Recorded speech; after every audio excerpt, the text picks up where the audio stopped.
네, 수험생 여러분 반갑습니다. 모두군 한세훈입니다. 자, 여러분 이번 7급 군번 행정법 문제 어떠셨습니까? 자, 제가 봤을 때는 출제가 좀 깔끔하지 못했습니다. 우선 정답 시비가 걸릴 만한 문제가 한 문제가 있었고 그 이외에도 사실 애매한 출제가 두 문제 정도는 있었어요. 그렇기 때문에 우리가 군번 7급 문제가 이런 식으로 출제가 된다면 우리도 정확하게 알고 그리고 또 이번 시험이 어땠는지 또 앞으로 7급 시험을 대비하는 수험생들이 어떻게 대비해야 될지에 대해서 또 제대로 해설을 통해서 여러분들이 좀 숙지가 필요하다고 생각합니다. 자, 그래서 열심히 해설을 하겠습니다. 한번 따라가 봅시다. 자, 우선 정답부터 말씀드릴 거예요. 자, 1번 행정행위의 효력에 대한 설명으로 옳지 않은 거. 자, 공정력의 근거를 2번이었죠. 적법성 추정으로 보아 틀렸습니다. 어디서 공정력의 근거를 적법성 추정으로 봅니까? 자, 우리가 공정력의 근거를 뭘로 봤죠? 법적 안정성이라고 봤죠.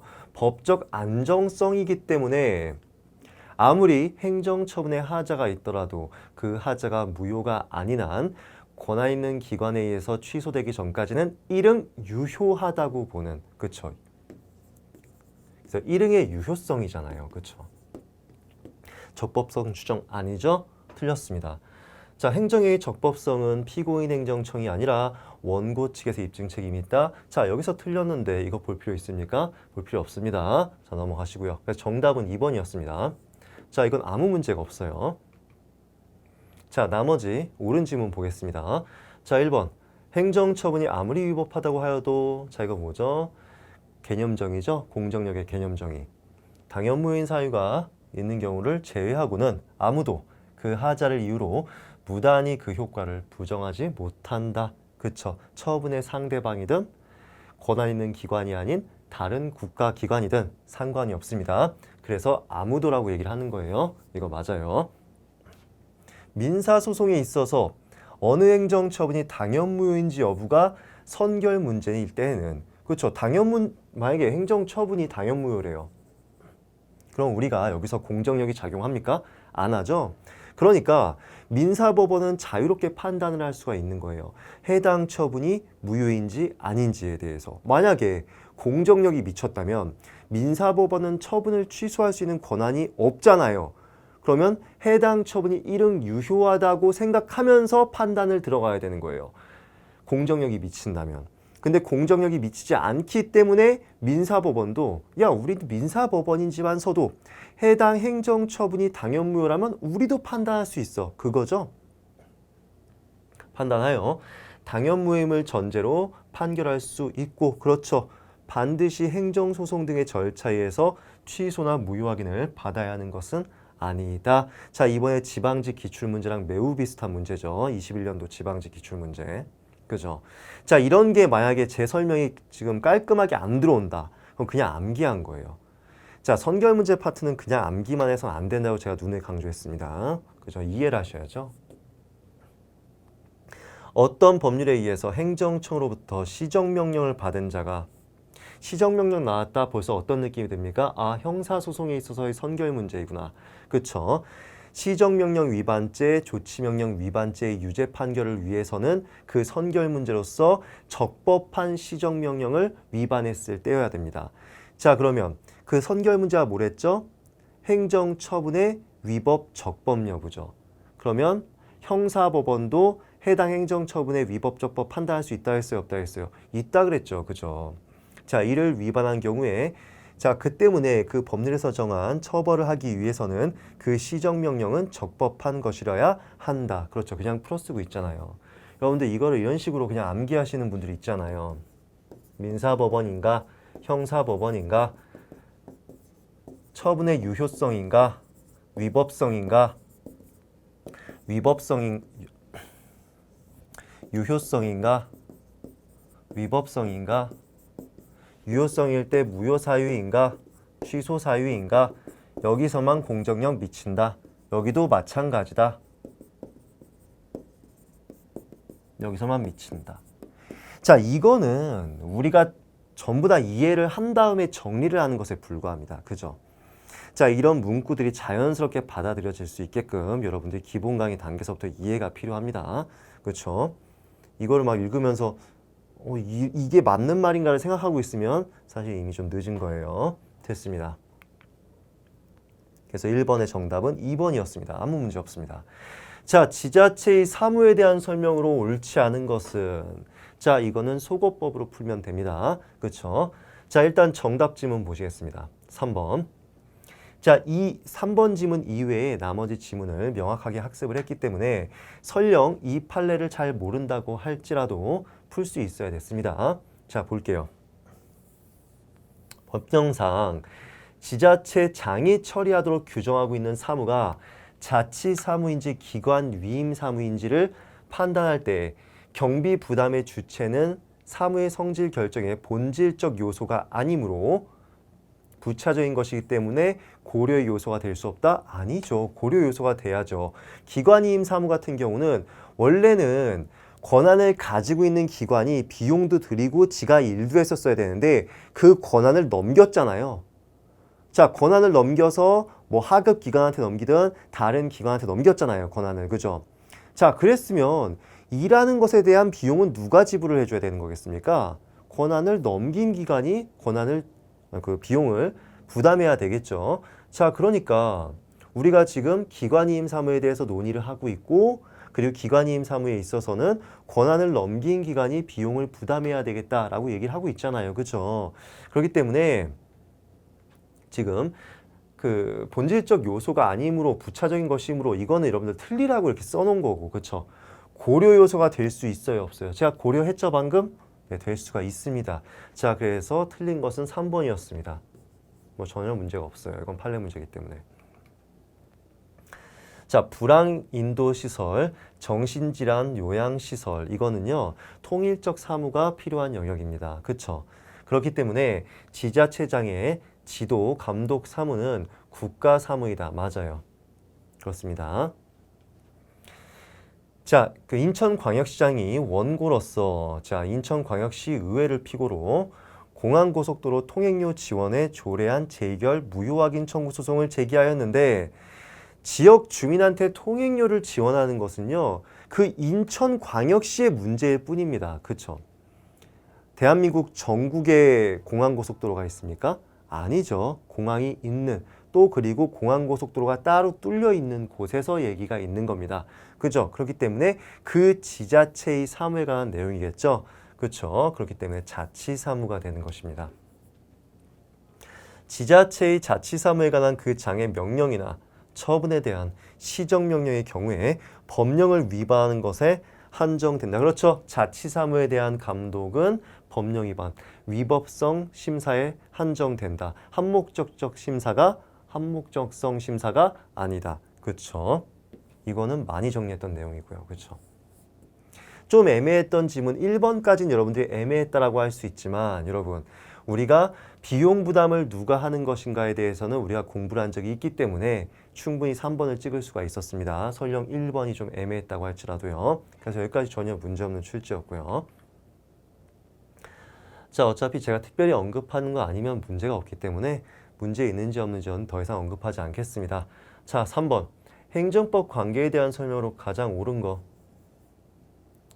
자, 4번입니다. 공무원 연금 수급권이라는 이런 사회보장적 권리는요, 여러분. 법률이 있어야지만 확정되는 것이지 헌법 규정이 있다고 해서 바로 확정되는 것은 아닙니다.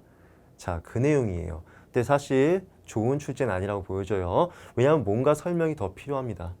좀 헷갈릴 수 있어요, 이거는. 그렇죠? 왜냐하면 뭐가 있어요?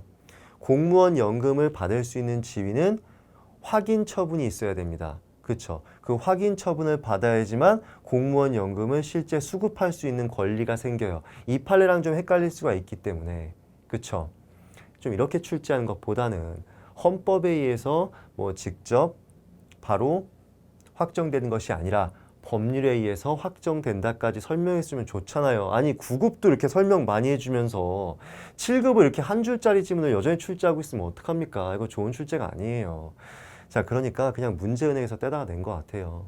됐습니다. 근데 4번이 설령 그랬다고 치더라도 나머지는 좀 문제가 없었기 때문에 자 볼게요. 삼산학교의 구성원인 사관생도는 학교 입학일로부터 특수한 신분관계에 놓이게 됩니다. 특별행정법 관계죠. 법률 유보원칙 적용되죠. 적용은 되는데 완화 적용될 뿐이라고 강조했잖아요.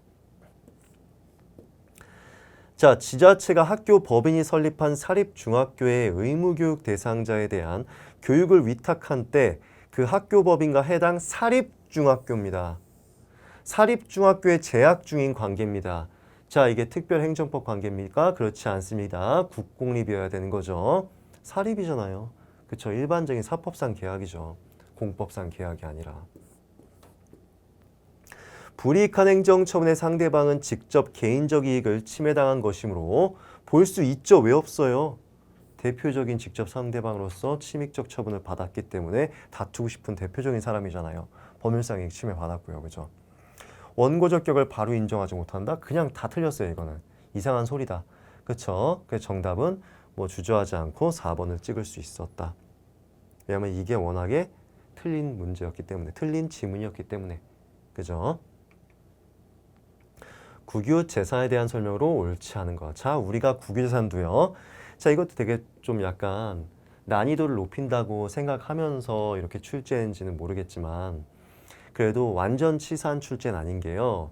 다른 1, 2, 3번이 확실했습니다. 그렇기 때문에 설령 이 사용수익 허가 기간이 몇 년인지 몰랐다고 하더라도 충분히 맞출 수 있어야 돼. 이건 무조건 소거법으로 푸셨어야 됩니다. 소거법이 뭡니까? 4개의 지문 중에서 본인이 아는 지문 3개가 있으면 그 나머지 하나에 대해서 잘 모른다고 하더라도 그거 그냥 찍으면 되는 거예요. 그게 소거법이잖아요. 그죠? 여러분들 이거 아는 수험생이 몇이나 있었을까요? 사용수익 허가 기간. 그쵸? 이게 써 있는 책이 얼마나 있을까요? 그쵸? 자, 나머지 지문부터 먼저 볼게요. 자, 1번. 국가가 국유재산 무단점유자를 상대로 변상금 부과징수권을 행사. 자, 그와 별도로 국유재산의 소유자로서 민사상 부당이득 반환 청구 소송을 제기할 수 있다. 제가 이거 논란이 있는 판례라고 말씀드렸죠. 그래도 알아두셔야 된다고요. 왜요? 자, 이렇게 변상금 부과징수할 수 있으면 변상금만 부과징수할 수 있고 민사소송을 제기할 수 없다고 봐야 논리적으로 맞을 텐데 지금까지의 판례 입장을 쭉 돌이켜보자면 이 판례에서 변상금 부과 판례에 있어서만큼은 제가 뭐랬죠? 이건 암기하시라. 자, 여기서는 변상금 부과징수권과 부당이득 반환 청구 모두를 인정하였다. 둘 중에 하나 선택할 수 있는 것이죠. 그죠?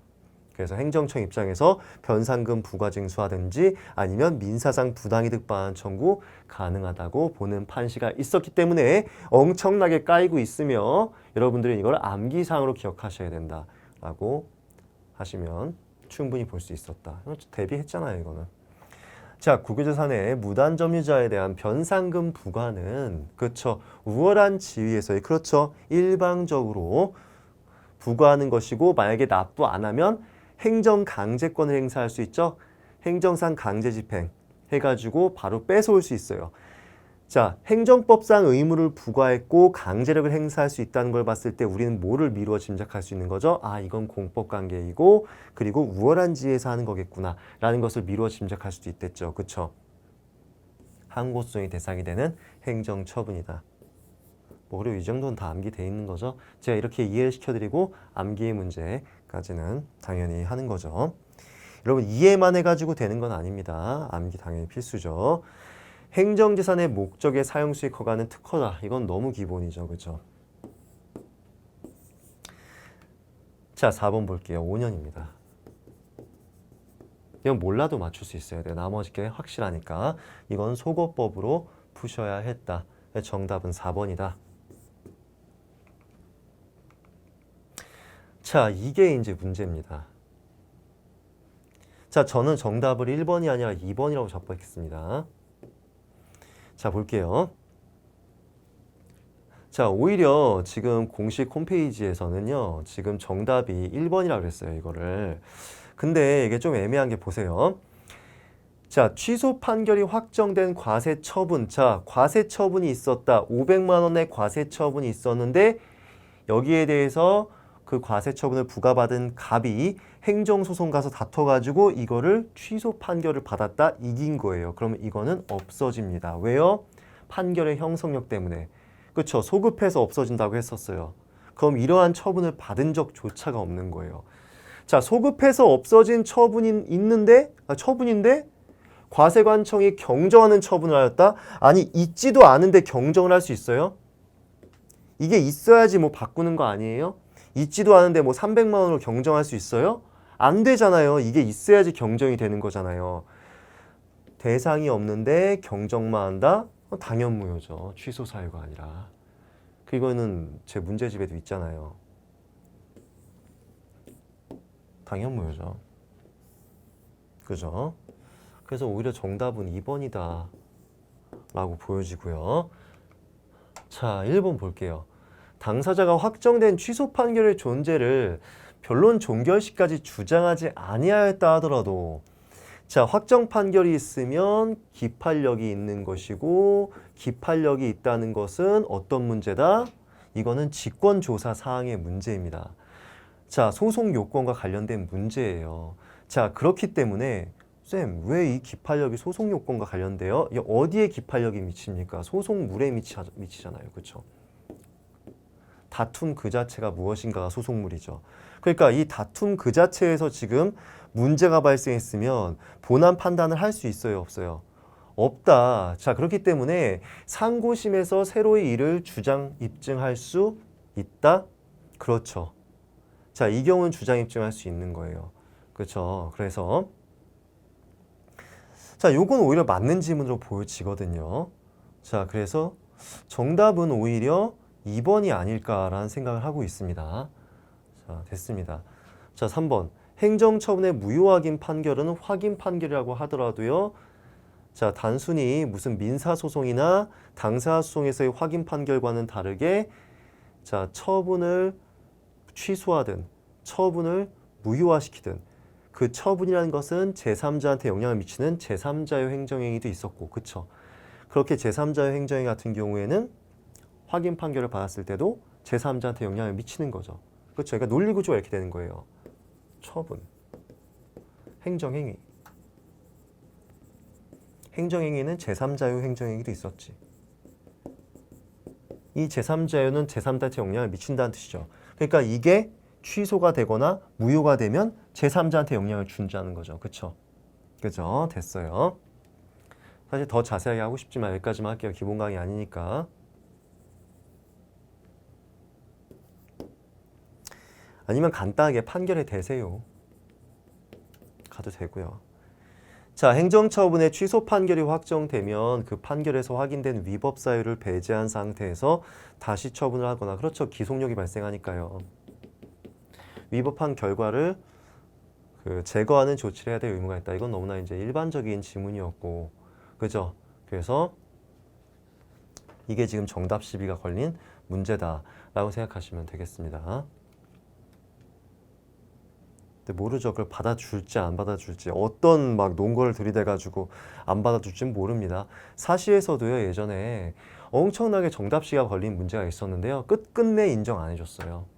그래서 몰라요. 막 어떻게 막 내 의도는 이거였다, 출제자가 막 부득불 우기면요, 사실은 좀 답이 없을 때가 있습니다. 그렇죠? 그때 사시에서 복수정답 나왔을 때는요, 그 똑똑한 수험생 하나가 행정심판을 청구해가지고 이겨가지고 겨우 복수정답이 인정됐던 사건입니다.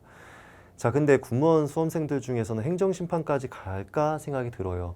왜냐하면 이제 그 고등고시 같은 경우에는 이제 좀 워낙에 법조로만 공부를 많이 한 수험생이다 보니까 그렇게까지 이제 할 수 있지만, 그렇죠?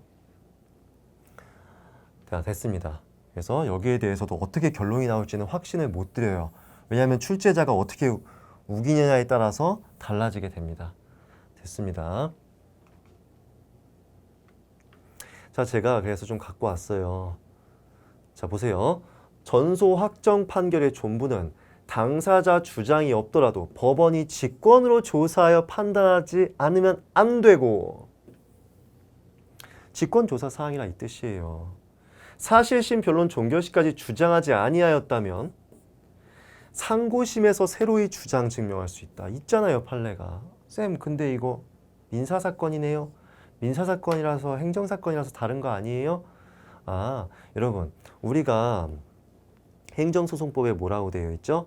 행정소송에 관해서 특유의 규정을 두고 있지 않는 그런 경우에는 민사소송법, 민사집행법 준용할 수 있댔어요, 없댔어요?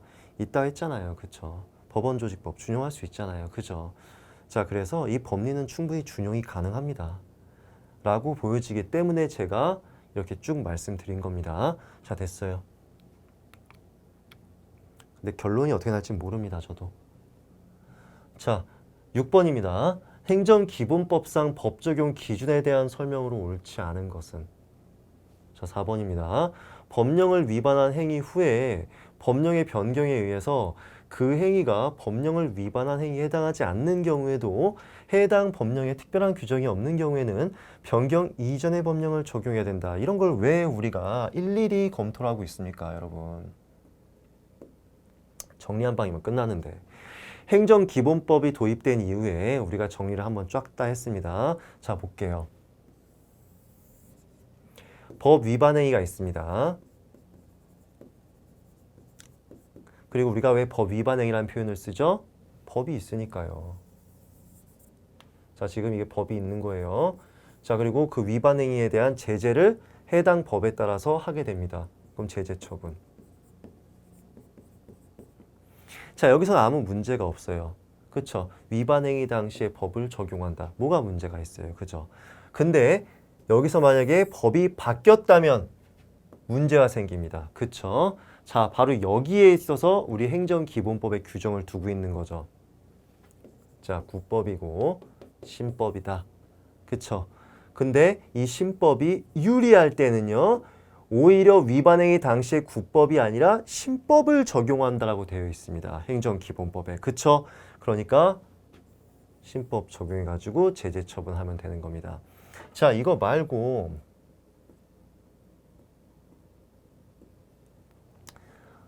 자, 신청, 그리고 신청에 따른 처분. 자, 영업허가 신청한다. 혹은 건축허가 신청한다. 그리고 그 신청에 따른 처분을 한다. 자, 그러면 여기서 만약에 여기서도 법이 바뀐다면, 구법이 있고 신법이 있다면, 자, 행정공무원은 신법을 가지고 처분해야 돼요? 구법을 가지고 처분합니까? 이건 그냥 고민 없이 신법을 가지고 처분한다. 이건 우리가 원래 알던 법입니다. 근데 이러한 내용들이 행정기본법에 다 들어왔다. 그래서 법령에 이제 적용에 있어서 가장 기본 소급금지, 그쵸? 소급금지의 원칙은 또 어떤 거예요? 이게 만약에 유리한 법이 아니에요. 막 불리해요. 불리한 법이면은 어떻게 한다? 신법을 가지고 적용 못하게끔 되어 있어요. 그쵸? 소급금지예요. 그죠? 이건 기존 법리죠? 자, 그리고 이렇게 법령의 변경이 있을 때 어떻게 합니까? 유불리를 따진다. 자, 위반행위 문제에 있어서 구법과 신법에 지금 변경이 있다. 그런데 신법이 만약에 유리하다. 이 내용까지 들어가야지만 신법이 적용되는 것이지. 만약에 신법이 불리하다? 그럼 원칙대로 가시면 되는 거예요. 소급 금지예요. 그죠? 그리고 그거 말고 이제 세 번째가 바로 요 내용이죠. 신청에 따른 처분이다. 그렇죠? 이걸 정확하게 정리하고 있는 상태에서는 방금 문제는 그냥 애들 장난이다. 자, 보겠습니다.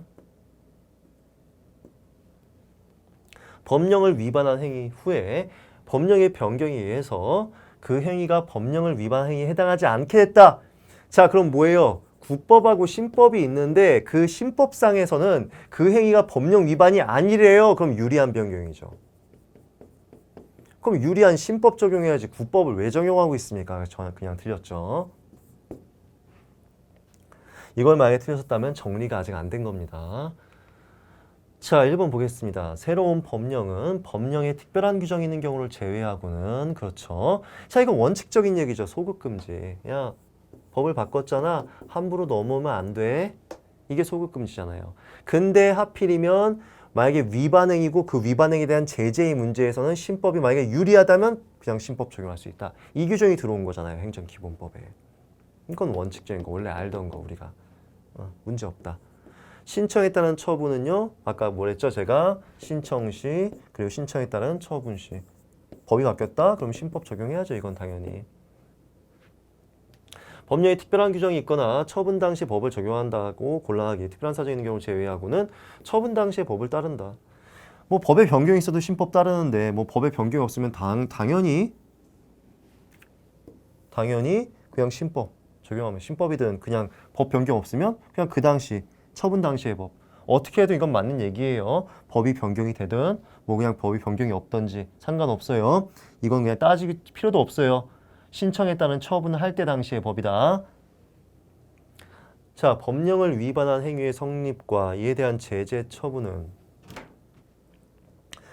아까 문제였죠? 법령에 특별한 규정이 있는 경우를 제외하고는 법령을 위반한 행위 당시의 법령에 따른다. 자, 이거 뭐예요? 자, 이거는 굳이 이제 신구법에 문제가 안 나오죠? 그쵸? 요 문제예요. 제가 제일 처음에 이제 그려드렸던 거. 위반행위. 그리고 법 있으면. 제재. 위반행위. 그럼 그냥 쭉 가는 요 법 적용한다. 그 문제잖아요. 그쵸? 신구법 따질 필요가 없는 거죠? 이 원칙적인 규정이다. 그죠? 정답 4번이다. 가시면 되는 거죠.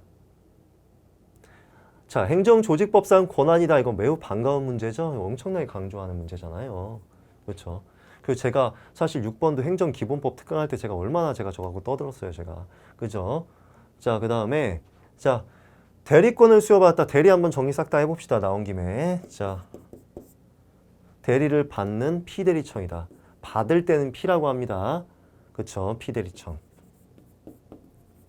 그리고 일을 해주는 대리청입니다. 그리고 대리청이 행위를 합니다. A라는 사람한테. 어떻게 행위합니까? 요렇게. 나는 갑의 대리청인 을이다 라고 하면서 자기 명의로 도장을 찍는 거예요. 처분서에. 하지만 뭐를 얘기해 줘야 되죠? 갑의 대리청이다. 자, 이걸 뭐라고 하죠? 현명이라고 하잖아요. 그렇죠? 자신의 명의를 현출시킨다. 사실 권한은 갑한테 있다. 이 뜻이에요. 그럼 제가 원칙적으로 우리가 피고적격의 문제는 권한을 가진 자가 피고적격을 갖는다 했어요. 그럼 원칙은 뭐예요? 얘가 갑이 원고적격을 갖는다. 근데 만약에 현명을 안 했어요. 그러면 도장을 그냥 을만 꽝 찍은 거예요. 대리청 을이 아니라 을, 꽝. 그러면 A 입장에서 봤을 땐 누가 권한을 갖고 있다고 생각하겠어요? 을이죠. 그렇죠? 그러니까 그때는 제가 뭐라 그랬습니까? 이럴 때는 처분 상대방의 이익을 고려할 수밖에 없다. 근데 그 처분 상대방이 똑똑해가지고 이 피대리청이 누군지를 알고 있었어요. 그럼 그 원칙으로 가셔야죠. 1, 2, 3 이렇게 다 정리했잖아요. 근데 여기서 뭐 나왔다?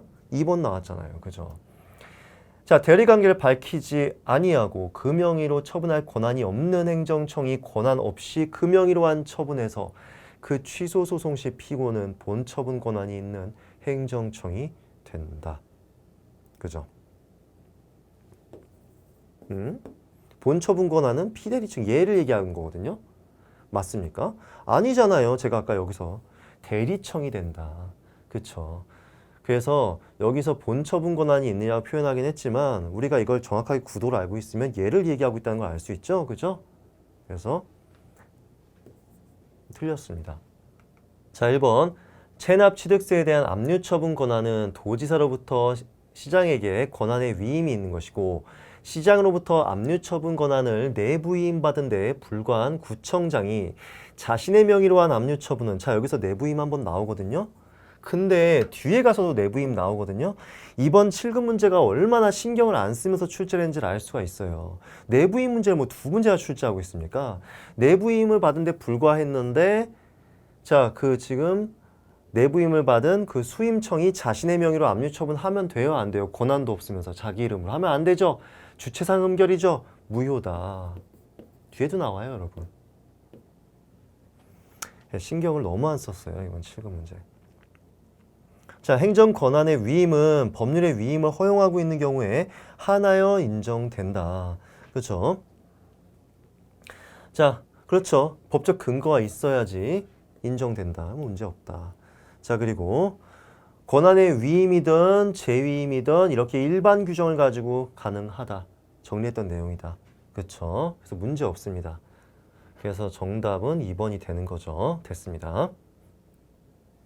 자, 8번입니다. 재량액에 대한 설명으로 옳지 않은 거. 자, 정답은 4번이었어요. 주택 건설 사업 계획의 승인은요. 자, 요거는 자, 보시면 상대방에게 수익적 행정 처분이므로 자, 일의적으로 규정되어 있더라도 일의적으로 규정되어 있으면 기속행위죠, 여러분. 여러분, 우리가 재량행위인지 기속행위인지를 나눌 때는요. 법 규정을 통해서 확실하게 나눌 수 있으면 굳이 성질을 따지지 않아요. 법 규정에서 일의적으로 명백하게 기속행위다. 이렇게 규정하고 있으면요. 우리가 그 성질을 굳이 고려할 필요가 없다고요. 그러니까 논리적으로 이게 이상한 표현이라고요. 말 자체가. 그렇죠? 일의적으로 규정되어 있더라도 행정처의 재량행위에 속한다? 틀렸는데 이것도 뭐 이런 말장난을 하고 있습니까? 별로입니다. 지문이. 자, 됐어요. 자, 1번. 사실 좋은 출제가 훨씬 많거든요. 저렇게 그냥 그 중간 지문만 살짝 바꾸는 거 그런 거보다. 그죠? 유치한 출제입니다. 자, 1번. 행정청이 제재 처분을 양정하면서 자, 공익과 사익의 형량을 전혀 하지 않았거나 이익 형량의 고려 대상에서 마땅히 포함되어야 할 사항을 누락한 경우 또는 이익 형량을 하였거나 정당성, 객관성이 결여된 경우에는 제재 처분은 재량권을 일탈 남용한 것이라고 보아야 한다. 그렇죠. 이익 형량을 제대로 하지 않고 제재 처분하면은 비례 원칙 위반이죠. 그렇죠. 맞는 얘기다. 그죠? 재량권을 일탈 남용하였다는 사정은 처분의 효력을 다투는 자가 주장 증명해야 된다. 입증 책임 문제는 쉽다. 자, 원고하고 피고하고 지금 박터지게 싸우고 있다. 재판정에서. 그렇죠? 자, 그러면 원고는 자신이 유리한 사정을 입증하는 것이고 피고는 자신에게 유리한 사정을 입증하는 것이다. 자, 지금 처분이 위법하다는 점은 원고한테 유리한 거예요? 아니면 처분을 행한 피고한테 유리한 거예요? 원고한테 유리하잖아요. 그죠? 그러니까 처분의 효력을 다투는 게 누구죠? 원고잖아요. 그 원고가 주장 증명하여야 된다. 이걸 만약에 말을 바꿔서 원고라고 해도 그냥 풀 수 있어야 되는 거예요. 맞다.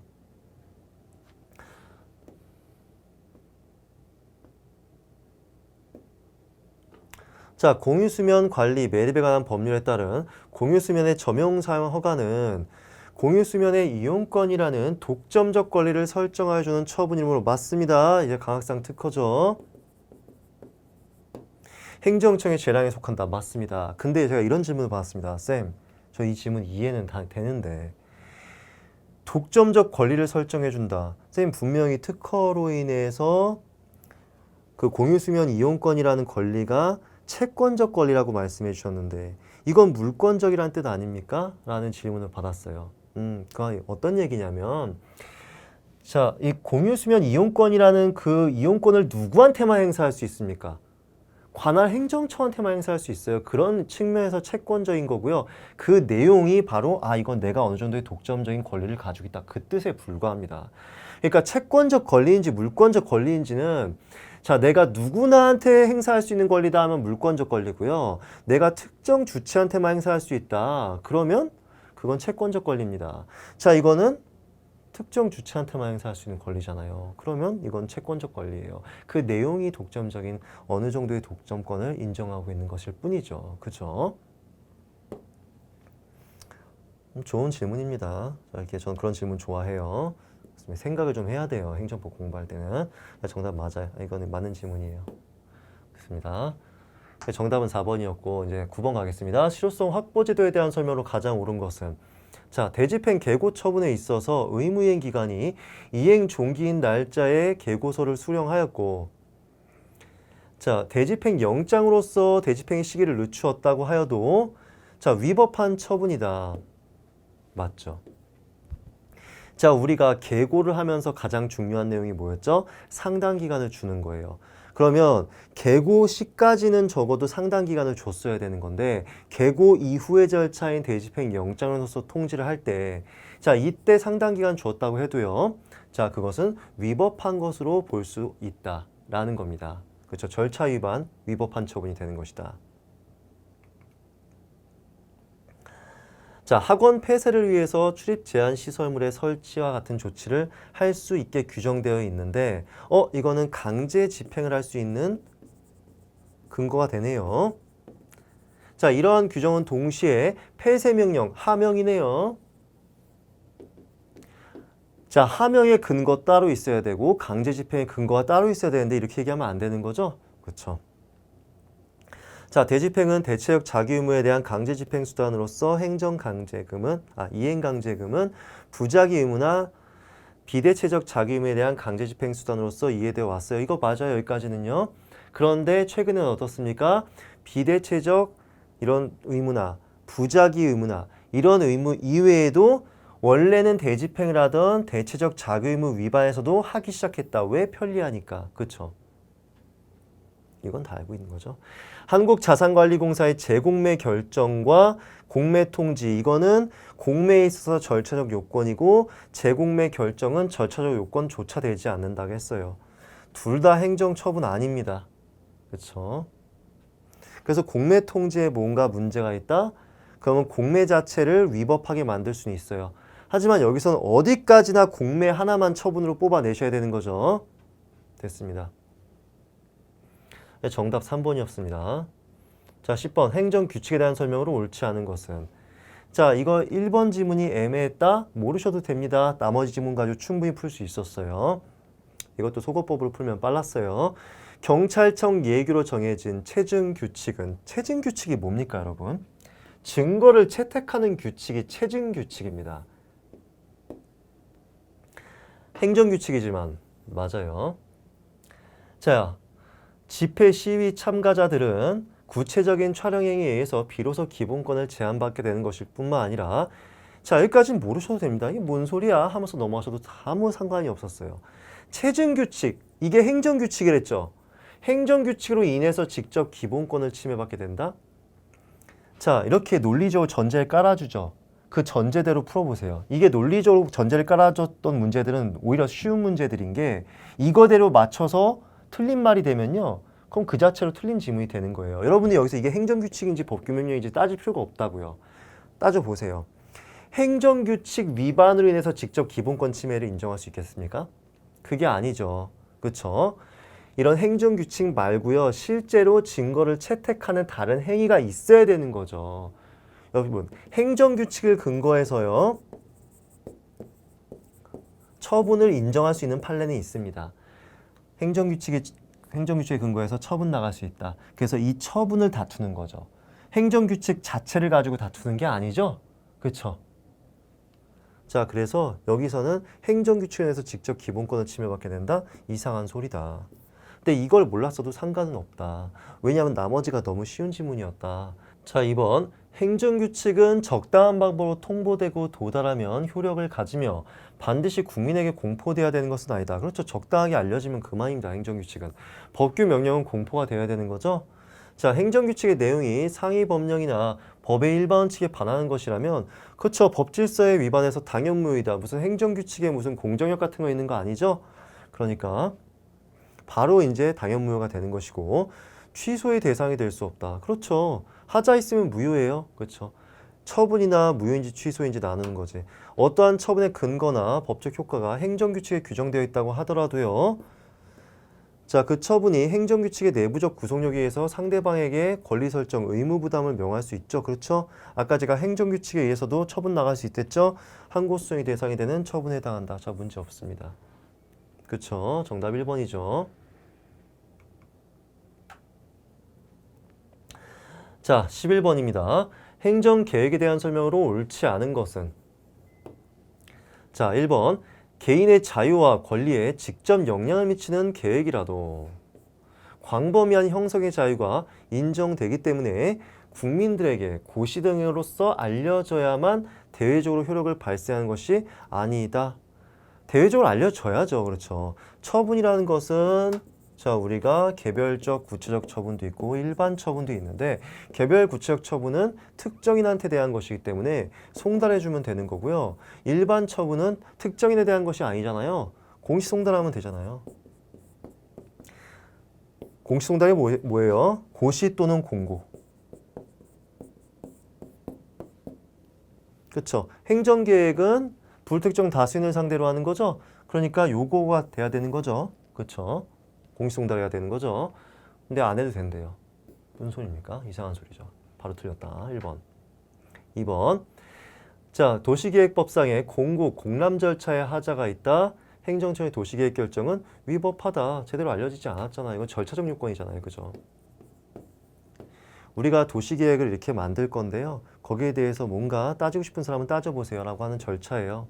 그죠? 그 절차적 하자도 위법이죠. 그죠?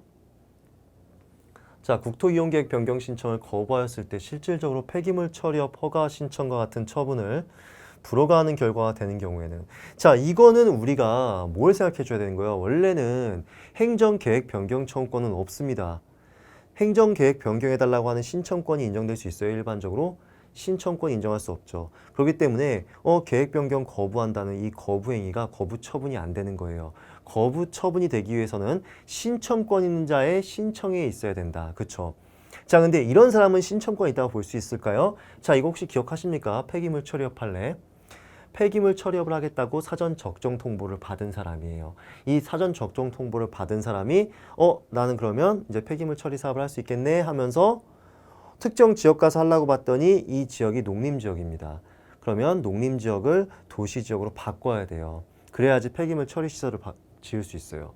그럼 이 사람은 지금 사전 적정 통보를 받은 사람이죠. 자, 그러면 계획 변경을 요구할 수 있는 신청권이 인정될 수 있다고 볼 수가 있겠죠. 만약에 그 계획 변경을 거부한다면 결과적으로는 폐기물 처리 시설을 아예 못 짓게 되는 효과가 발생하잖아요. 그렇죠? 그렇기 때문에 자, 신청권을 가질 수 있는 경우다 라고 봐주시면 되겠습니다. 자, 뭐 그걸 모른다고 하더라도 결과적으로 요 표현, 자, 허가 신청과 같은 처분을 불허하는 결과가 되는 경우에는, 그쵸? 이때는 가능하다는 판례는 너무 비슷한 판례 많이 봤잖아요. 그쵸? 행정기관의 내부 지침에 그치는 행정계획이 기본권에 직접 영향을 끼치고 법령의 뒷받침에 의해서 그대로 실시될 것이라는 것이 틀림없이 예상되는 때에는, 자, 내부 지침에 그치는 행정계획은 비구속적 행정계획이다.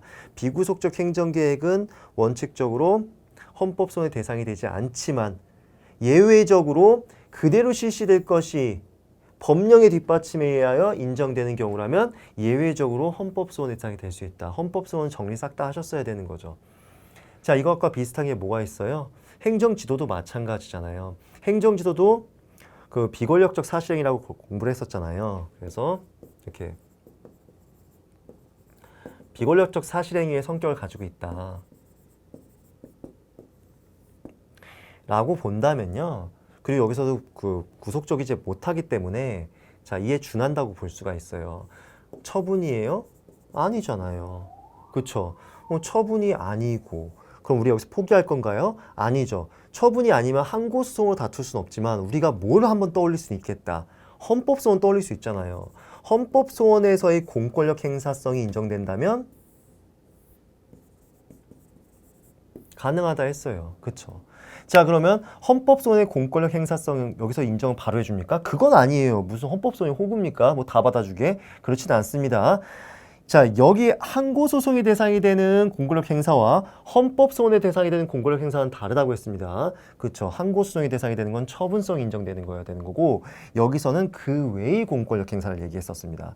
근데 이 정도 된다면 법령의 뒷받침에 의해서 그대로 실시될 것이 틀림없이 예상될 수 있는 경우라면 자, 이때는요. 헌법소원의 대상이 된다라고 했습니다. 그렇죠.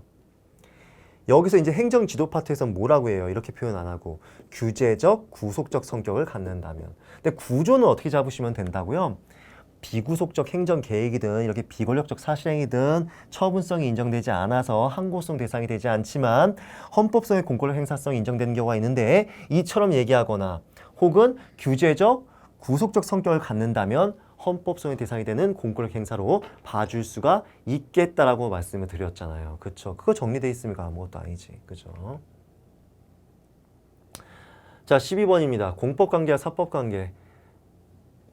자, 3번 볼까요? 일반재산 나왔어요. 일반재산 사법관계. 그렇죠? 제가 그렇게 정리해드렸죠.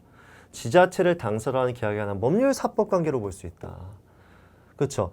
지자체를 당사자로 하는 법률, 그리고 국가를 당사자로 하는 법률, 그리고 공공기관 운영에 관한 법률에 따른 계약은 제가 무슨 계약이라고 했다? 사법상 계약이라고 정리를 해드렸잖아요. 그렇죠? 그렇죠. 아무리 여러분 입찰을 하든 수의 계약을 하든 이거는요 우월적 지위로서 하는 행위가 아닙니다. 그죠? X입니다. 입찰을 통해서 계약 상대방을 정하든 그냥 계약 상대방을 한 번에 정하든 무슨 상관이에요. 어차피 사법상 계약이다. 산림청장이 산림법령에서 정하는 바에 따라서 국유임야를 국유임야는 제가 사물이라고 말씀드렸습니다. 국유임야를 이거 행정재산이야 아니면 일반재산이야 나눌 필요 있겠어요? 없댔잖아요. 빌려주는 이 대부라는 표현은 어디다 쓴다? 일반재산에서 쓴다. 사법관계다. 자 그리고 허가권자인 지자체 장이 건축 협의를 거부한다. A 지자체가요 B 지자체 장한테 뭐라고 하고 있죠? 우리 건축물 좀 짓고 싶어요. 니네 관할구역 안에 라고 했더니 얘가 뭐라고 합니까? 자, 건축 협의를 거부했어요. 그 건축 협의 거부는 무슨 의미를 갖는다? 이건 거부 처분이라고 했었잖아요. 그렇죠. 정리 다 했죠. 자 그리고 공사 도급 계약 제가 어떻게 예시 드렸죠? 군대에서 우리 생활관을 짓고 싶은데 그 건설사한테 좀 지어달라고 도급계약을 요구합니다. 도급계약이 뭐예요? 용역을 제공해달라. 용역이 뭐예요? 서비스. 지어주는 서비스, 힘을 좀 써봐라. 이런 얘기잖아요. 그렇잖아요. 그 공사 도급계약은 제가 사법상 계약이라고 누누이 강조했죠. 그죠? 자, 여기까지는 이제 사법상 계약이고. 근데 입찰 참가 자격 제한 조치. 자, 나왔다. 끝까지 읽어야지. 그치? 네. 해설하다가 그만 해설에 취해서. 그죠? 항고수의 대상이 된다. 요거만큼은. 여러분, 국가계약법이든 지자체 계약법이든 공공기관 운영에 관한 법률에 따른 그 법 규정에 따라서 우리가 뭔가 사법상 계약을 체결했다고 하더라도 여기에 있어서 우월적 지위에서 할 수 있는 입찰 참가 자격 제한 조치만큼은 제가 처분이 된다고 말씀드렸잖아요. 여기서 만약에 입찰 보증금의 국고기속이라고 물어봤으면요. 그건 그냥 일반적으로 사법관계 쭉 가시면 되는데 입찰 참가 자격 제한 조치만큼은 항고수용의 대상이 된다고 정리를 해드렸던 내용이에요. 그러니까 공부를 디테일하게 가셔야지. 그죠? 됐습니다. 자, 13번입니다. 공법상 계약에 해당하는 것은 이건 너무 많이 봤던 거다. 자, 2번. 중소기업 정보화 지원 사업에서 지원금 출원을 위해서 어떤 계약을 맺은 거다? 공법상 계약을 맺은 거다. 그리고 여기서 맺은 계약을 통해서 특약을 만들었는데 이 특약상에 그 의무를 이행하지 못했을 때 보조금을 반환하라고 요구하는 것은 이것은 행정처분이 아니다까지 정리를 싹 다 맞춰드렸잖아요. 그렇죠? 공법상 계약이다. 너무 많이 봤던 거다 이거는. 자원회수시설 위탁 운영계약은요. 이것도 쓰레기 청소업체한테요. 우리 관할구역에 있는 쓰레기 청소를 조금 해주세요라고 그냥 그 지자체가요. 사인한테요. 사법상 계약을 통해서 위탁계약을 체결하는 것이다. 그죠? 이것도 봤던 거고. 협의 나왔다. 끝났다. 협의 취득 나왔으면 사법계약 가시다. 그죠? 가시는 거다. 지자체 관할구역 내에 있는 학교라 해서 뭐든지 공법관계입니까? 절대 아니죠. 학교 회계 직원으로서 근무한다. 각급 학교 사립학교도 있을 수 있는 거고 그리고 학교 회계 직원은 뭐예요? 근로계약. 그렇죠. 사법계약. 자, 개인정보보호법상의 개인정보 보호에 대한 설명으로 옳은 것은 자, 1번은 판례가 여러분들 좀 생소할 수 있는 판례였다. 하지만 나머지 지문은 확실한 지문이었다. 자, 근데 보세요. 몰라도 이건 풀 수 있어요. 자, 이 판례가 실린 책이 없어요. 혹시 있다면 저한테 좀 알려주세요. 그렇죠? 자, 많은 양의 트위터 정보처럼 개인정보와 이에 해당하지 않는 정보와 혼재된 경우 물론 있을 수 있습니다. 근데 이걸 몰라도 꼭 풀 수 있었다 그 얘기예요. 그렇죠? 항상 단정 짓는 것은 조금 그렇죠. 좀 수정하겠습니다. 예. 자, 전체적으로 개인정보보호법상에 개인정보에 관한 규정이 적용된다. 근데 이런 판례까지 다 들어가려면 책이 엄청 두꺼워져야 돼요. 그죠? 최대한 효율적으로 공부하셔야죠. 그래도 90점 넘게 맞을 수 있는데. 그죠? 여러분들이 모든 지문을 다 알아야 되겠다라고 생각하신다면 사실 1년 만에 붙는 게 정말 쉬운 건 아니에요. 그래도 가능한 것도 아니고 공부도 그렇게 접근성도 맞는 건 아닙니다. 개인정보와 이에 해당하지 않는 정보가 혼재되어 있다? 그럼 개인정보도 포함되어 있네요. 이건 우리가 알던 법리죠. 개인정보와 개인정보가 아닌 정보가 혼재되어 있다? 근데 개인정보를 보셔야죠. 그렇죠? 전체적으로 개인정보에 관한 규정이 적용된다. 맞죠? 정답 1번이에요. 자, 이제부터 이제 우리가 아는 게 나옵니다. 개인정보 자기 결정권은요. 자, 자신에 관한 정보와 블라블라블라 하고 있어요. 이게 중요한 게 아니죠. 헌법에 명시되어 있는지 안 되어 있는지가 중요하죠. 명시 안 됐기 때문에 우리 대법원은 뭐라고 하고 있죠? 자, 이거는 사생활의 비밀과 자유 혹은 행복추구권에 입각해서 인정할 수 있는 자유다. 뭐 10조나 뭐 17조나 그렇죠. 뭐 이런 얘기하고 있었죠. 자, 근데 헌법재판소는 뭐라고 합니까? 헌법에 명시되지 않은 독재적 기본권이다. 대법원이라고 해서도요, 명시됐다고 얘기한 게 아니에요. 여기를 통해서 도출될 수 있다라고 했을 뿐이죠. 그쵸? 자, 어떤 무슨 대법원 판례든지 헌재의 견해에 다 따라서도 헌법에 명시된 권리다라고 한 적은 없습니다. 됐어요. 자, 개인정보는 살아있는 개인에 관한 정보일 뿐만 아니라 사자, 바로 틀렸죠. 돌아가신 분에 대한 정보는 포함되지 않습니다. 자, 개인정보보호법은요, 민간뿐만 아니라 공공 분야에도 적용된다. 이거는 가장 처음에 공부하는 거예요. 개인정보보호법 처음 들어갈 때. 그렇죠. 제가 그래서 뭐라 그랬어요? 뭐 네이버든지 국가 공공기관이든지 상관이 없어요. 이거는. 그렇죠. 정보 공개에 대해서는 정보공개법. 그렇죠. 그리고 공공기관에 한정되는 내용이죠. 정보공개법은. 그렇죠. 근데 개인정보 보호의 문제에서는 굳이 뭐 공공기관 따로 뭐 개인 따로 이렇게 가는 게 아니라 개인정보보호법은 공공기관이든 혹은 사기업이든 개인정보를 처리하고 있는 그 처리자라면 준수해야 되는 법입니다. 그렇죠? 정답은 1번입니다. 자, 재결에 대한 설명으로 옳은 것은 자, 요즘 이런 문제 참 많이 출제합니다. 소방직에서도 출제하고 그죠? 그래서 계속 좀 집중했던 파트긴 한데 자, 취소 심판의 심리 후에 영업허가 취소 처분을 영업 정지 처분으로 적극적으로 변경을 하는 변경 재결 또는 변경 명령 재결을 할 수 있을까? 싹 다 정리했잖아요. 기본 강의 때.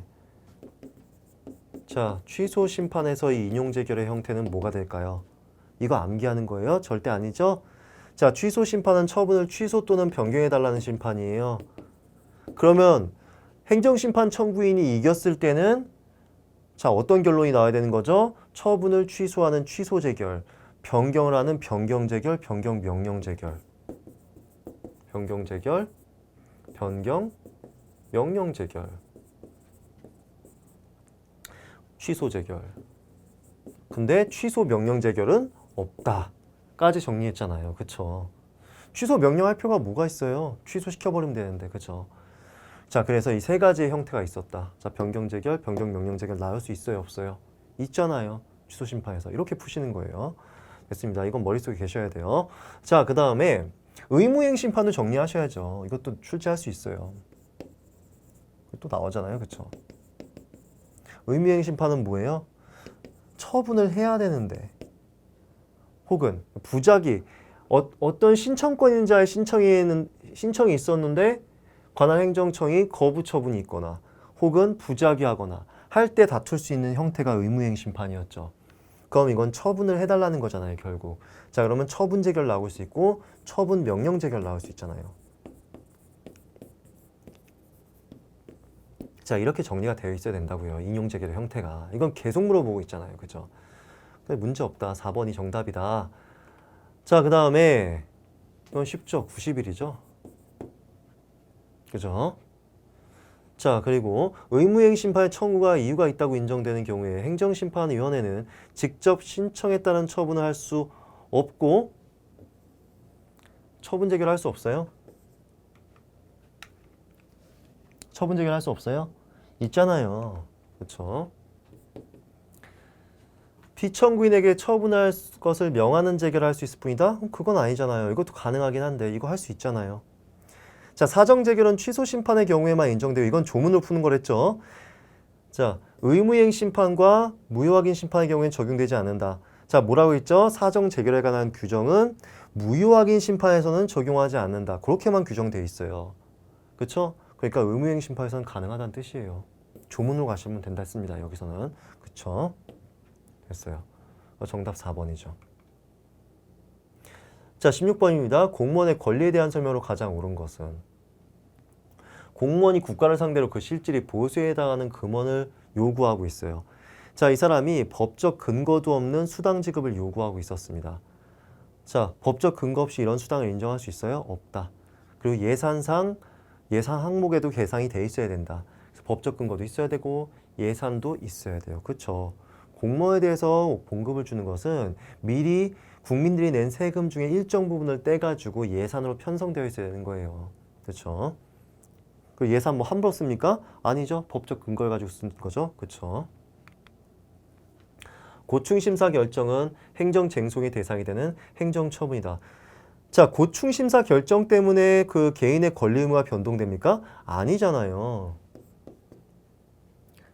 자, 인사혁신처의 소청심사위원회에 반드시 행정심판을 거치고 가야 되는 거죠. 원칙적으로. 원칙적으로. 반드시라는 표현을 수정하겠습니다. 원칙적으로. 왜냐하면 예외적 행정심판 전치주의가 적용되는 경우잖아요. 그죠? 됐습니다. 그 다음 4번. 공무원이 임용 당시에 공무원의 임용결격 사유가 있다고 하여도 사실상 근무하였다. 사실상 공무원에 대해서 퇴직급여 인정할 수 있어요? 없잖아요. 당연무효로서 지금 쭉 근무했던 거예요. 이 사람은 30년을 근무했어도요. 퇴직급여 청구 못해요. 여러분 공무원이 예를 들어서 자기가 퇴직금을 받을 때 총 납입 앱수가 예를 들어서 30년 동안 1억 정도를 납부했다. 그럼 퇴직금은 얼마 정도 받을 수 있어요? 이 훨씬 이상을 받는 거예요. 그렇죠? 뭐 예를 들어서 한 3억 정도 받는다고 생각해 봅시다. 퇴직금은. 이 퇴직금을 받을 수 있어요? 없어요. 그렇죠? 근데 제가 어디까지 정리하셔야 된다? 그럼 자신이 기여한 자신이 기여분 1억 낸 거 이건 돌려받을 수 있습니다. 그렇죠? 이건 안 됐어요. 퇴직급여. 그렇죠? 자, 됐습니다. 자, 17번입니다. 하자에 대한 설명으로 옳지 않은 거. 4번 정답이죠. 자, 과세처분 이후 조세부과의 근거가 되었던 법률 규정에 대해서 위헌 결정이 내려졌다. 과세처분 근거 법이 있었죠. 근데 위헌으로 결정된 겁니다. 지금 요 시점 정도를 생각하면 되겠네요. 근데 아직 집행이 안 됐었나 봐요. 이제 집행할 수 있어요, 이 시점에? 절대 안 되죠. 그럼 위헌 결정의 기속력에 반하잖아요. 그렇죠, 무효죠. 그렇죠? 무조건 이거는 이거 이외에 사실 상당히 어려운 쟁점 많죠? 그거 다 정리되셔 있어야 되는 거예요. 매우 쉬운 게 출제가 됐고. 자, 1번. 증액경정 처분이 있을 때 당초 처분. 이거 너무 많이 정리한 거다. 당초 처분은 증액경정 처분에 흡수되기 때문에 다툴 실익이 없다라고 말씀드렸어요. 내부위임 받은 기관이 자신의 이름으로 한 처분은 무효이다. 이거요. 제가 또 나왔다고요. 한 시험에 내부위임 2번 출제하는 게 이게 제가 이걸 보면서 이번에 7급 시험 문제 왜 이래? 이런 생각이 딱 들었어요. 이거 보면서. 물론 그 뒤에는 더 심해요. 또 알려드릴게요. 독립유공자 갑의 서운이 취소되고 자, 이를 국가보훈처장이 갑의 유족에게 서운 취소 결정 통지를 한 것. 자, 누가 서운 취소합니까? 이건 대통령이 하는 거예요. 근데 국가보훈처장이 심부름만 하는 겁니다.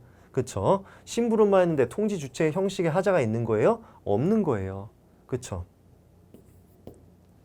근데 이것도 정확하게 출제를 할 거면 대통령의 권한을 국가보훈처장이 통보만 했다는 사실을 좀 말해줘야죠. 그쵸? 그래야지 이게 출제가 좀 정확한 거지. 이거 뭐 국가보훈처장 판례가 딱 떠오르지 않으면 이거 풀지 말라는 뜻이잖아요. 물론 그것도 뭐 틀린 출제는 아니지만 그렇죠. 군무원 수험에 적합한가라는 생각이 듭니다. 근데 이제 워낙에 이게 확실하게 이제 틀린 거니까 여기까지는 제가 뭐라고 안 할 거예요. 됐어요. 자, 근데 이겁니다. 제가 이 판례까지 가져왔어요. 도대체 이건 정체가 뭐냐? 라고 물어보고 싶어요. 자, 일단 이거부터 안 볼 거고요. 이거는 아마 안 틀리셨을 거예요. 왜냐하면 다른 지문들이 확실하게 그 맞는 지문이라는 걸 알 수 있었기 때문에. 자, 볼게요. 전 여기까지 읽을 땐 기분 좋았어요. 아, 역시 나올 게 나왔구나. 영업자 지휘승계 신고. 자, 그러면 갑이 영업하다가 을한테 넘겼는데 갑한테, 그게 아니죠. 을이 갑한테 넘기는 거죠. 그죠? 을이 갑한테 넘겼는데, 그쵸? 관할 행정청 A한테 뭐 하죠? 지휘승계 신고를 하는 거죠. 자, 지휘승계 신고에 수리가 있기 전에, 자, 얘한테 어때요? 침입 처분입니다, 이거는. 그쵸? 처분의 직접 상대방이라고 제가 누누이 강조했습니다. 그죠? 그러니까 얘한테 사전 통지하고 의견 청취해야 된다. 딱 그 판례예요. 근데 왜 거기다 청문을 괜히 끼워 넣냐고요. 제가 이거 혹시 고등법원에서 이거 청문이 어쩌고저쩌고 얘기가 있었나 해가지고 알아보려고 고등법원 판례도 열심히 찾아봤는데, 그것도 이제 판례 검색 시스템에도 지금 고등법원 판례도 없어요, 지금. 자, 그래서 아무튼 자, 이건 기본기죠. 여기까지 이거 위주로 출제했으면 아무 문제가 없고 상당히 깔끔했을 텐데, 자, 다음 장 봐볼게요. 자, A는 유흥주점 영업자 지휘승계 신고 수리함에 있어서 을에게 사실을 사전에 통지해야 된다. A가 을에게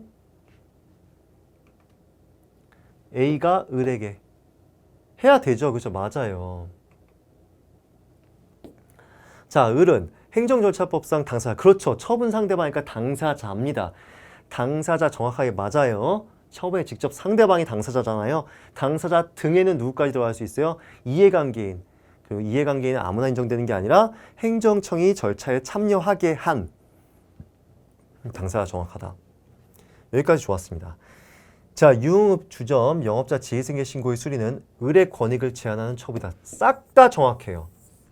그래서 여러분들은 이런 딱 질문을 보시잖아요. 2번이 애매하다. 거기에 대해서 고민도 하지 마시고 그냥 찍고 넘어가세요. 속어법으로. 그런 고민은 제가 하는 고민이죠. 이제 강의를 하는 입장에서. 수험생이 이제 문제 풀 때 여기서 이제 막혀 있으면 안 되는 거고. 자, 이거 지문의 취지를 솔직히 뭐를 얘기하고 싶은지 잘 모르겠어요. 솔직히. 자, A는 이 유흥주점 영업자 지휘승계 신고를 수리함에 있어서 청문이 필요하다고 인정하여 청문을 실시할 때에는 신고를 수리하기 전에 청문을 하여야 한다. 이게 기속처럼 써가지고 틀렸다고 하는 것인지, 이거를 전이라고 해서 틀렸다고 하는 것인지, 두 가지 가능성이 다 있어요. 쌤, 제가 딴 데서도 봤는데, 그것도 여기 참조하시면 좋은데, 제가 봤을 때는 두 가지 가능성이 사실 다 있어요. 이게 틀렸다고 보는 가능성이. 자, 하나 볼게요. 자, 일단 청문을 하여야 한다? 이거를 이제 어떻게 생각하시는 분들도 계시냐면, 청문을 할 수 있잖아 라고 말씀을 하시는데, 조금 오류에 빠질 수 있어요. 왜냐하면, 청문이 이제 필요한지 안 한지는 재량 맞아요. 근데 청문이 필요하다고 판단을 했다면요. 자, 뭐라고 하고 있어요? 청문이 필요하다고 인정했죠. 재량 판단 끝난 거예요. 그러면 어떻게 되는 거예요? 자, 보세요. 다른 법령에서 반드시 청문을 실시하도록 규정하고 있거나 행정청이 필요하다고 인정하는 경우에는 청문을 실시할 의무가 있다. 이거 맞아요. 청문 실시할 의무 있어요. 판단했다며. 인정했다며. 그쵸? 재량적으로 청문할까 말까 이건 재량 맞아요. 그냥 청문이나 뭐 공청회 하는 경우가 아니라면 의견 제출하면 되는 거예요. 그쵸? 근데 지들이 필요하다고 인정했죠? 그럼 끝난 거예요. 그럼 해야죠. 그래서 이 부분이 틀렸다고 하기도 사실 애매해요. 그리고 수리하기 전에 원칙적으로 여러분 청문은 처분 전에 하는 거 맞죠? 이거 맞아요, 여러분. 이것도 사실. 근데 판례에 어떤 판례들이 있냐면 처분에 즈음하여라는 판례들이 많이 있습니다. 꼭 전이라고 명시적으로 언급하기보다는 판례에서는 오히려요 애매하게 써놨어요. 청문에 대한 판례들을 많이 찾아보다 보면 처분에 즈음하여라는 표현들이 많이 나오거든요. 그러니까 이거는요 사실 이것도 솔직히 좀 애매한 지문 출제입니다. 정답 없음과도 솔직히 할 말이 없는 출제가 될 수도 있어요. 이거는. 근데 워낙에 세 개가 확실했죠. 공무원 수험에서 세 개가 확실하잖아요. 그때는 거의 인정 안 해줘요. 복수정답 같은 거. 그러니까 여러분들 이런 거 가지고 고민하지 마세요. 저는 이 문제를 제 문제집이나 이런 데다 싣고 싶지도 않아요. 사실은. 왜냐면 이거 자체가 이게 지금 보세요. 2020년에 나온 판례예요. 혹시 이 판례를 인식을 안 하고 출제를 했나 싶기도 하고, 이거 만약에 출제자가 이 부분을 틀렸다고 생각하면서 청문은 실시할 수 있는 거지 라고 생각했다면 아니거든요. 여기 가서 재량이지. 여기 뭐라고 하고 있어요? 필요하다고 인정하는 경우에는 의무가 있다 이렇게 가는 거잖아요. 수리하기 전에 원래 원칙 전에 하는 거예요. 청문은 행정 절차 먼저 하고 그 다음에 처분하는 거예요. 근데 이 전이라는 표현을 틀리게 해가지고 청문회 즈음하여라는 표현을 쓰고 있으니 이걸 틀리게 해야 되겠다. 이런 의도인지 그 의도를 잘 모르겠어요, 저는. 그렇죠. 그래서 이건 애매한 출제다. 이건 사실 까여도 상관이 없는 판례입니다. 지금 출제입니다. 자, 그래서 정답은 2번으로 찾을 수 있으시지만 이거 가지고 너무 고민하지 마시라. 아셨죠? 됐습니다. 그래서 지금 제가 여기까지만 해설했는데도 제가 이거 해설 준비하면서 얼마나 마음이 별로 좋지 않았겠습니까? 진짜 어떻게 7번 문제를 이렇게 출제를 할까? 자, 19번입니다. 자, 이 문제도 할 말이 많아요. 자, A씨와 B씨는 공유수면 매립지의 경계를 두고 이견이 있다. 자, 이에 대한 최종적 결정권을 가진 기관은 어디일까? 자, 출제 5, 6까지는 아닌데요. 조금 그랬던 게, 자, 여러분 이게 해안선이에요. 그리고 이 해안선에서 움푹 들어간 곳을 뭐라고 하죠? 만이라고 합니다. 한국지리 시간에 배웠죠? 자, 그리고 이 만에는 보통 갯벌이 있습니다. 그 갯벌을 메우는 것을 간척공사라고 하죠? 그게 매립이에요. 그쵸? 자, 그러면 여기서 어떤 문제가 발생하냐면, 자, A 지자체와 B 지자체가 서로 많은 땅을 가져가고 싶어 합니다. 자, 그래서 뭐 B는 뭐 이만큼, A는 우리가 이만큼. 그거 가지고 박터지게 싸우는 거예요. 그럼 교통정리 누가 해줍니까? 얘 둘이 싸우면. 행정안전부 장관이 나오는 거예요. 행정안전부 장관이 결정을 해줍니다. 자, 그런데 행정안전부 장관의 결정에 대해서 불만이 있을 수 있는 거죠. 그럼 불만이 있는 지자체의 장은 대법원에 소를 제기할 수 있습니다. 그렇기 때문에 최종적인 결정권은 대법원이 갖습니다. 까지는 괜찮습니다. 근데 왜 지문에다가 헌법재판소를 넣고 그러십니까? 자, 여러분. 해상경계의 문제에서요. 헌법재판소에서 과거에 불문법상에는요. 국가지형도상의 불문법상 경계를 가지고 해상경계를 획정을 했었습니다. 근데 지금은 이제 어떻게 해주냐면요. 이 해상경계에 있어서 지자체가 또 싸우잖아요. 지자체가 해상도 그 관할권을 가지잖아요. 그렇죠? 자, 그렇게 됐을 때는 우리 헌재가 정해줄게. 헌법재판소가 적당하게 우리가 구획을 거줄게라고 합니다. 그러니까 엄격하게 말해서는 매립지 자체의 경계 문제, 그거는 말씀드린 대로 대법원에서 정하는 게 최종적으로 정하는 게 맞지만 수험생 중에서 이 지금 판례 두 판례를 다 알고 있는 수험생이라면 오히려 혼돈에 빠지는 거예요. 해상경계는 해상경계의 문제인지 이 매립의 문제인지 정확하게 개념적으로 구별하고 있는 수험생이 얼마나 될까요? 그죠? 그러니까 여기서 문제를 조금 출제를 할 때 헌법재판소만 뺐으면 어땠을까라는 생각이 들었습니다. 그렇죠? 그래서 요 출제도 사실은 조금 그랬어요. 자, 보시면 해상경계에 관한 불문법이 존재하지 않으면 과거에는 그냥 국가지형도상의 이제 경계를 가지고 불문법상 경계로 봤지만 더 이상 인정할 수가 없다. 그것을 불문법으로. 그래서 우리 헌재가 형평 원칙에 따라서 공평하게 해상 경계를 획정할 수밖에 없다. 사실 이걸 경계 획정의 문제로 기억하고 있는 수험생도 틀린 게 아니거든요. 그렇죠? 물론 법조문에 명확하게 그 공유수면 매립지에 대한 것에 대해서는 규정이 있어요. 행정안전부 장관이 정한다. 그래서 대법원에 소를 제기한다. 그리고 판례가 있습니다. 대법원 판례가. 자, 그래서 자, 요거는 좀 설명이 필요했다. 충분히 어려울 수 있었다라고 보여집니다. 저는 오히려 이 문제는 틀릴 수 있다 생각해요. 자, 이 이후 문제부터는요. 너무 쉬워가지고요. 거의 막 1분 컷입니다. 다. 그렇죠? 그러니까 어떤 문제는 어려운 게 아니라 애매하게 출제하고 어떤 문제는 1분 컷에 풀게 만들고 그러니까 좀 제가 계속 눈을 계속 비판하고 있는 거예요, 지금. 자, 손실보상. 옳지 않은 거. 자, 1번입니다. 개발이익은 토지의 객관적 가치에 포함돼. 이게 지문, 이거 너무 쉬운 거잖아요. 그렇죠? 이거 틀리는 수험생 없어요. 자, 1번. 틀리는 수험생 기분 나빠하지 마세요. 뭐 공부 좀 많이 안 돼 있을 수도 있으니까. 네. 제가 이제 지금 좀 약간 흥분 상태에 있다는 점을 좀 감안해 주세요. 이제 학생들한테 이렇게 공부를 열심히 한 학생들이 좀 피해를 보는 것 같을 때 좀 기분이 좀 안 좋아지거든요, 사실. 자, 2번. 표준지 공시가를 기준으로 보상액을 산정한다. 자, 제가 누누이 말씀드렸다. 그렇죠. 민간 기업도 공익사업이라면 주체될 수 있다. 자, 그리고 수산업협동조합 이거 판례 어떤 것이다? 자, 여기 있습니다. 그리고 여기 바다예요. 공유수면을 매립합니다. 자, 그러면 여기가 지금 사업시행구역입니다. 자, 그래서 여기서 어업권을 행사하던 사람들에 대해서는 손실보상 다 들어가요. 근데 여기서 수협이 지금 위탁 판매를 하고 있었어요. 여기서 수산물들 다 잡아오면 위탁 판매. 어떻게 돼요? 갑자기 이익이 확 줄어버리죠. 여기가 매립돼 버린다니까요. 그럼 여기서 이제 수산동식물이 체포가 안 되는 거예요. 채취가 안 돼요. 자, 근데 공유수면 매립법에는요, 간접 손실보상에 관한 근거 규정이 없댔어요. 그러면 제가 그냥 거기서 끝나면 된댔어요? 안 된다. 토지보상법에 간접 손실보상에 관한 규정이 있으니 그거 가지고 이용해라 라고 말씀드렸잖아요. 그쵸? 그래서 요거 이런 질문 좋습니다. 됐어요. 그래서 정답 1번이에요. 자, 그리고 가중처벌에 관한 제재적 처분 기준이 행정규칙의 형식으로 되어 있는 경우에 실효된 제재 처분을 구하는 소송. 자, 이거는 아무리 행정규칙에 근거가 있다고 하더라도 다툴 수 있는 실익이 있다. 왜냐? 가중처벌의 근거가 될 수 있으니까. 가볍게 풀 수 있는 이것도 1분짜리 문제였다. 환지처분 일부 가지고만 다투면 어떻게 해요? 환지는 여러 사람의 이해관계가 문제가 되는데 한꺼번에 다 다투야죠. 환지처분 전체를. 그렇죠. 일부만 다투면 안 돼요.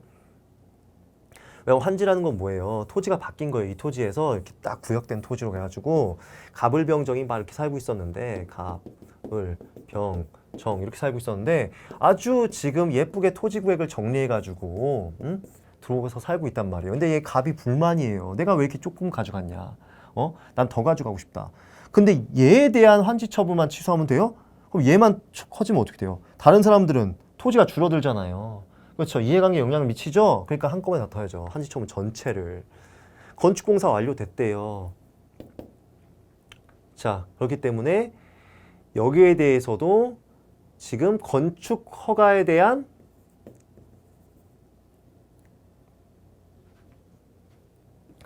자, 근데 이것도요. 좀 써줄 거면 위법한 건축물에 대한 건축 허가 취소 소송이라고 좀 정확하게 써줬어야지. 위법 건축물에 대한 취소 소송. 이게 뭐를 하면서 이렇게 생각이 들잖아요. 그죠? 그래서 위법 건축물인데 건축 허가가 난 거예요. 이거 건축 허가 나가면 안 되는데 건축 허가 났다 해가지고 지금. 그죠? 건축 공사가 완료가 됐대요. 자, 그렇죠. 건축 공사가 완료가 됐으면요. 이 건축물에 대한 건축 허가를 취소한다고 해도요. 건축물은 살아 있는 거잖아요. 그렇죠. 그럼 다른 방안을 강구를 해야죠. 교원소송심사위원회에서 파면 처분을 취소하고요. 자, 그리고 다시 해임으로 변경했어요. 그럼 파면 처분 없어졌죠? 그러면 대상이 없어졌어요. 처분이 바뀌었잖아요. 자, 그렇기 때문에 이 파면 처분을 다투는 이 소송은요. 소의 이익이 상실됩니다. 그럼 소의 이익이 상실되면 여기서 그냥 끝내셔야 돼요. 이것도 아셔야죠. 처분 변경이나 소변경을 빨리 해야죠. 소변경 안 하면 이거 소의 이익이 없어져서 가당합니다. 됐어요. 자, 이것도 최신 경향하고는 전혀 맞지 않아요. 이렇게 한 줄짜리, 짤막짤막. 아니, 9급을 그렇게 출제하면서 7급을 이런 식으로 출제한다고요? 자, 집행정지. 이건 이제 우리 이제 뭐 제가 누누이 강조했다. 집행정지 나온다고. 자, 근데 쉬운 게 출제됐죠? 무효확인 소송에서 집행정지 인정되는지 안 되는지 이걸 왜 생각하고 있어요?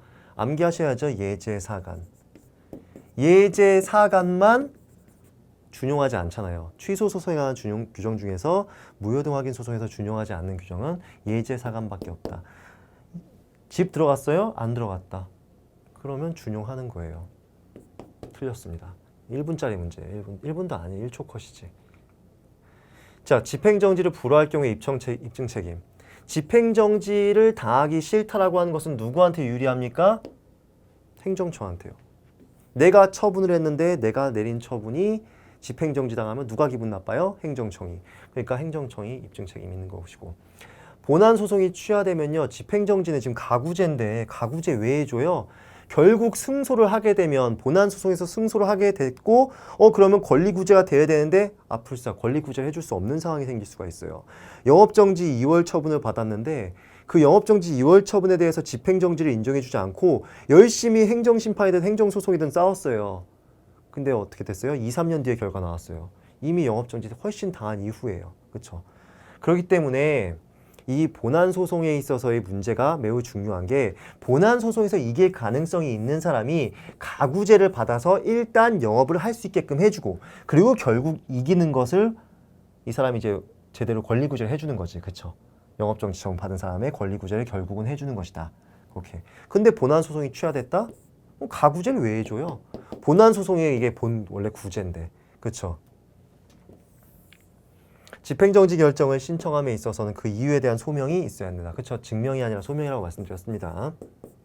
증명은 그 입증의 정도의 문제인데 소명은 증명보다는 조금 그 입증의 문제에서 좀 경감된다. 그러니까 보통 본안 소송에서 증거로서 채택되고 입증을 해내고 뭐 이런 문제는 사실 판사한테 그 고도의 개연성 이상의 어느 정도의 개연성을 줘야 돼요. 고도의 개연성. 그러니까 진짜 이런 사실이 있었겠다. 여러분, 소송은 뭐예요? 어떤 사실이 있었는지 없었는지가 상당히 중요하죠. 자, 이거를 증명해야 돼요. 그리고 이 증명 책임에서의 증명은 판사한테 어떤 정도의 이제 심증을 부여한다? 이런 사정이 있었겠다라고 인식하는 거예요. 그죠? 자, 됐어요. 그런데 그거보다 낮은 단계다.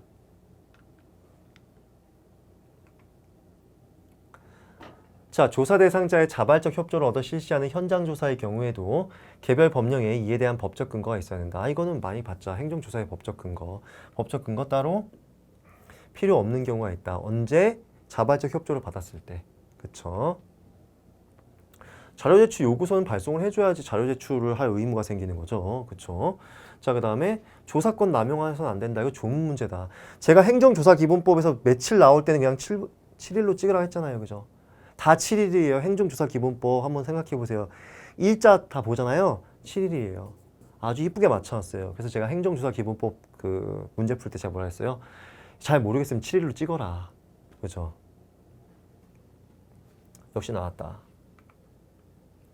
자, 아래의 법률 조항에 대한 설명으로서 옳지 않은 거. 감염병 예방법. 이건 제가 모의고사 출제한 것과 너무 유사하죠? 자, 보세요. 이 14호에 의무부가 있어요? 없어요. 예를 들어서 이게 직접 강제가 되려면 의무를 부과해야 돼요. 폐쇄 명령에도 불구하고 그에 따른 조치를 취하지 않았을 때 뭐 이렇게 의무 부과가 있어야 된다니까요. 여기 어떤 의무 있어요? 없어요. 어떤 명령을 부과하지 않았어요. 그죠? 그죠? 그렇기 때문에 이거는 직접 강제가 아니라 즉시 강제다. 이건 제 모의고사 문제하고 너무 비슷하잖아요. 지금 저 아예 이 조문 떼가지고 냈잖아요. 그렇잖아요. 즉시 강제다. 저 이거 가지고 물어봤잖아요. 이거 틀리면 절대 안 되지. 자, 행정상의 의무를 이행을 명하는 것만으로는 행정 목적의 달성이 곤란한 경우에 가능하다. 그쵸? 이건 뭐예요? 그러니까 즉시 강제라는 것은 보충적인 수단이기 때문에 행정 의무이행을 명할 수가 없었다. 자, 그래서 성질상 의무이행을 명해서는 도저히 목적 달성이 곤란하기 때문에 가능한 것이다. 다른 수단으로서는 행정 목적을 달성할 수 없는 경우, 그렇죠. 이거는 매우 침익적인 수단이니까. 현장에 파견되는 집행 책임자는 강제하는 이유와 내용을 고지해야 되는 건 당연하다. 아니, 즉시 강제를 하고 있는데 이 정도는 해줘야죠. 절차적으로. 그죠? 뭐 요까지는 모르더라도 1번쯤은 워낙에 여러분 확실히 알 수 있는 거니까. 이건 좋은 문제였습니다. 네. 그 다음에 이제 25번입니다. 자, 이거는 제가 기본 강의 때 어떻게 설명하죠? 여러분, 자, 요 식품위생법상의 주류 제공으로 제가 설명을 안 하고 위에 식품으로 설명하죠. 보통 썩은 음식 팔았다. 식품위생법상 썩은 음식을 팔아서 식품위생법에 뭐라고 돼 있다? 1월에서 6월까지 영업정지 가능하며 영업 취소가 가능하다. 이거 기본 강의 때 예시 들어드리잖아요. 자, 근데 법엔 이렇게 되기 때문에 이게 뭐예요? 1월에서 6월에 영업정지 취소할 수 있다. 그러니까 재량으로 되어 있으니까 행정규칙 만들 수 있죠. 재량 준칙으로. 자, 어떻게 1회 위반 시 2월, 2회 위반 시 뭐 4월에 영업정지, 3회 위반 시 6월, 그리고 4회 이상 위반 시 취소. 이렇게 행정규칙, 재량준칙 만들 수 있댔죠. 그래서 가불병정무 혹은 ABCD한테 계속적으로 1회 위반 시 2월에 제재 처분만 하다가 영업정지 2월만 하다가 갑자기 또 어떤 사람, 특정한 사람 이한테만 너는 영업 취소. 이렇게 갔을 때는 뭐에 위반이 된다? 자기구속의 원칙에 위반이 된다라고 제가 기본 강의 때 예시들은 그냥 그 문제로 나온 거예요. 그죠? 그래서 4번. 자, 유사 사례와의 형평성을 고려하지 않고 자, 유사 사례. 지금까지 다 계속 2월 해왔다 이 뜻이에요. 영업정지 처분을 하였다면 자기구속의 원칙의 위반으로서 위법함을 주장할 수 있다. 정확하죠. 그죠? 기속행위입니까? 재량행위죠. 법규명입니까? 행정규칙이죠. 자, 그리고 가중감경의 여지는 없다? 아, 왜요? 자, 그것도 있지만 만약에 이 사람이 어떻게 뭐 특별히 반성을 한다던가 어떻게 책임을 지지 않은 특별한 사유가 있다면 가중감경의 여지가 있긴 있어요. 아예 없다는 뜻은 아니에요. 이런 특별한 사정이 없는 한 기존에 했던 처분과 유사하게 해오면 된다라고 하는 거지. 이렇게 특별한 사정이 있으면 고려해 줄 수 있는 거예요. 그렇죠? 됐어요. X. 자, 됐습니다. 자, 그래서 여기까지 제가 해설은 다 마쳤는데 여러분 이번에 7급 문제는 신경을 좀 덜 쓴 문제 같습니다. 좋은 출제는 아니었지만 우리가 수험생 입장에서는 어쩔 수가 없어요. 이러한 출제가 있었고 작년보다는 안 좋은 출제인데 잘 모르겠습니다. 그리고 이번에 정답 시비도 걸리고 있고요. 조금 이 문제에 대해서 좀 생각을 해볼 겁니다. 그렇기 때문에 내년에도 이런 식으로 출제하기는 조금 힘들지 않을까. 그리고 심지어 9급이 지금 그렇게 지문이 길어지고 있는데 7급에서 그렇게 단순하게 계속 출제가 되기는 좀 힘들 거라고 생각을 하지만 그래도 이건 어디까지나 예측에 불과하기 때문에 제가 이런 식으로도 우리가 이런 지문에 대비하기 위해서 보건 문제까지도 우리가 해결을 전부 다 해야 되는 겁니다. 아셨죠? 보건 문제는 쓰레기다. 보건 문제가 애매하기 때문에 이건 안 봐도 된다가 절대로 아닙니다. 그렇죠? 그렇게 정리하시면 되겠고 일단 긴 시간 강의 들으시라고 정말 수고 많이 하셨습니다. 감사합니다.